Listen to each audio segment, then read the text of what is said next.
Donc bonjour à tous. Aujourd'hui nous allons un petit tutoriel sur Google Sheet qui offre des formules personnalisées de même nature que peut le proposer Excel. Donc n'hésitez pas de temps en temps à aller sur Google Sheet, c'est en plus gratuit et voir qu'il y a des tas de choses qu'on peut faire. Alors ici, en fait, je vais revenir sur un point, c'est en fait donc la notion de cellule relative, cellule absolue, cellule mixte. Qu'est-ce que on entend par là?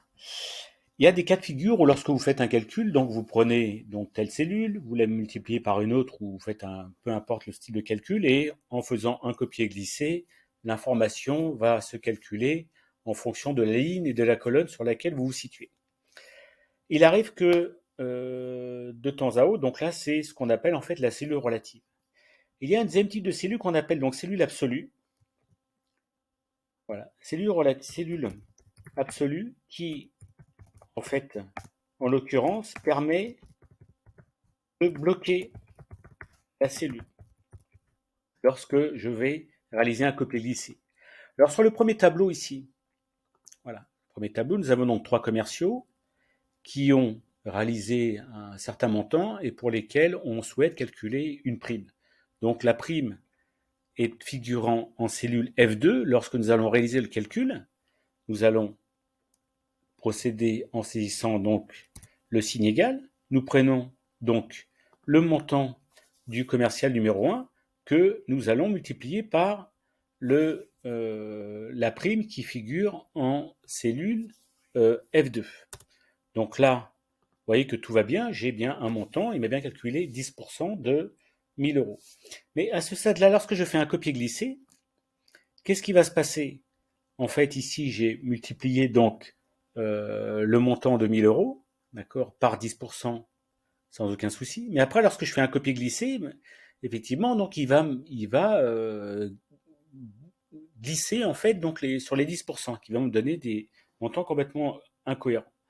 Donc dans ce cas de figure-là, qu'est-ce qu'il faut faire? Bah, tout simplement, égal le montant ici du commercial, donc 1000 euros, qu'on multiplie par le taux ici, mais faites attention, le taux, on va bloquer la cellule, donc on va générer donc la cellule absolue, ce qui signifie qu'on va mettre 1$ devant la lettre, et 1$ devant la lettre, voilà, et 1$ après la lettre. En fait, on emprisonne la lettre, le $F, $2.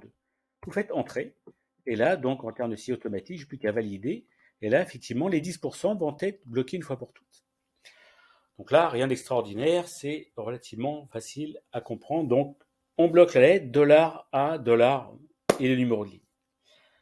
On a un deuxième cas de figure où, effectivement, un tout petit peu plus compliqué, où j'ai besoin à la fois de bloquer la ligne et de temps en temps de bloquer la colonne. Donc en l'occurrence, ici, les commerciaux ayant réalisé donc un certain montant, donc 1000, 2000 et 3000, donc là, ces montants-là apparaissent dans la colonne E. Donc lorsque je vais faire appel au calcul, je vais bloquer la colonne E. Par contre, les taux ici sont sur la ligne numéro 8.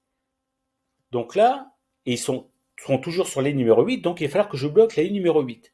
Donc là, c'est ce qu'on appelle en fait la cellule mixte, où, suivant le positionnement du dollar, on va pouvoir bloquer soit la ligne, soit la cellule. Alors tout simplement, on va dire c'est égal. Là, je vais prendre le montant ici. Je dis attention, le montant figure dans la colonne E, donc je bloque la colonne E en mettant $1 uniquement devant la lettre.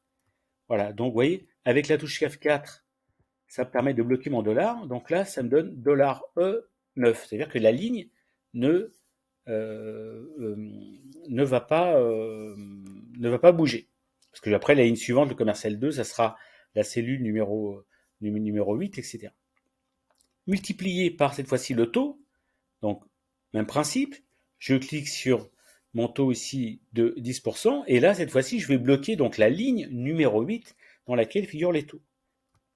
F4. Donc là, je mets $1 uniquement devant le chiffre parce que les chiffres vont correspondre aux lignes. Et là, je fais entrer. Donc là, je fais une saisie automatique, ok. Donc j'ai pas de souci particulier et je peux après reprendre mes 3 éléments, les 3 cellules en fait, je les fais qu'une seule fois, faire glisser sur la droite et là, je vais effectivement avoir le bon résultat. Voilà, donc pour cette capsule, c'est pas très compliqué. On verra aussi dans d'autres capsules comment on peut renommer en fait des plages de cellules pour pouvoir atteindre le même résultat. Mais si vous comprenez bien ce principe-là, il n'y a pas de souci particulier. Donc lorsque vous voyez une cellule avec, enfin dans une formule, vous voyez des dollars, regardez bien à quoi ça correspond. Voilà, à très bientôt pour une prochaine capsule. Au revoir.